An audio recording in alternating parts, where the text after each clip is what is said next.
Tito Mboweni is back in cabinet for the first time since 1998. The last time he was Labour Minister in the Nelson Mandela government. He likes being called the governor, a throwback to his days as the governor of the Reserve Bank. On October 9th, he became South Africa's 10th finance minister since democratic rule 25 years ago. Long gone are the days when finance ministers handed over duties amicably after finishing their term. Trevor Manuel is a lucky guy. He spent 13 years in that office. It is actually the longest time in history of South Africa's finance ministers.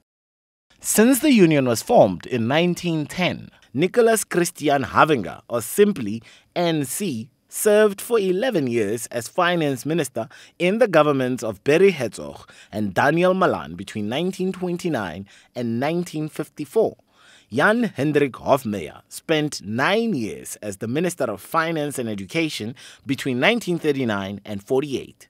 But the last of those 5 years, he was also Deputy Prime Minister to Jan Smuts. Eben Donges was the 11th Finance Minister of South Africa and was in charge for 9 years between 1958 and 1967. Nick Diedericks also made the office his own, spending 8 years from 1967 until 1975, only leaving to become state president. Owen Horwood took over from Diedericks for 8 years, between 1975 and 1984, when sanctions against apartheid South Africa were getting into gear. Pravin Gordhan's term as finance minister have netted him a combined total of just over 6 years in the office. The governing party, the ANC, claims it's being decisive. But what's decisive about accepting a resignation? And also appointing a safe bet like Tito Mboweni.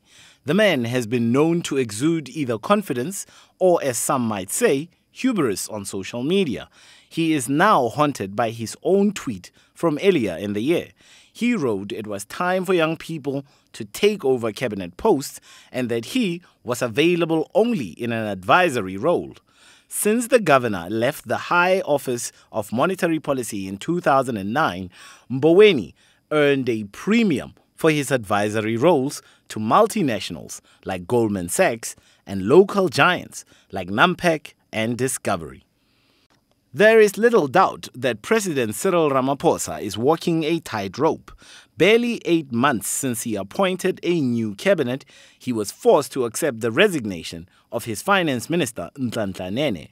But in this great political divide, who is winning between the ANC and its warring factions?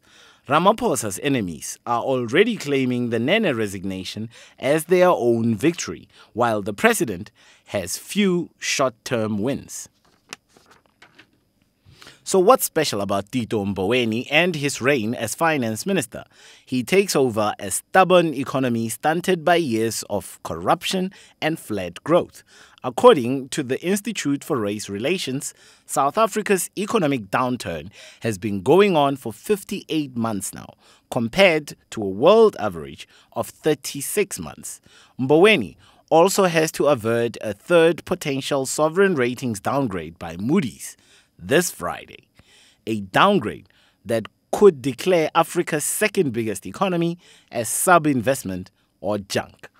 Mboweni comes back into the political spotlight after a decade of self-imposed exile, a decade characterized by the trappings of the Zuma administration's crass waste of public resources and money.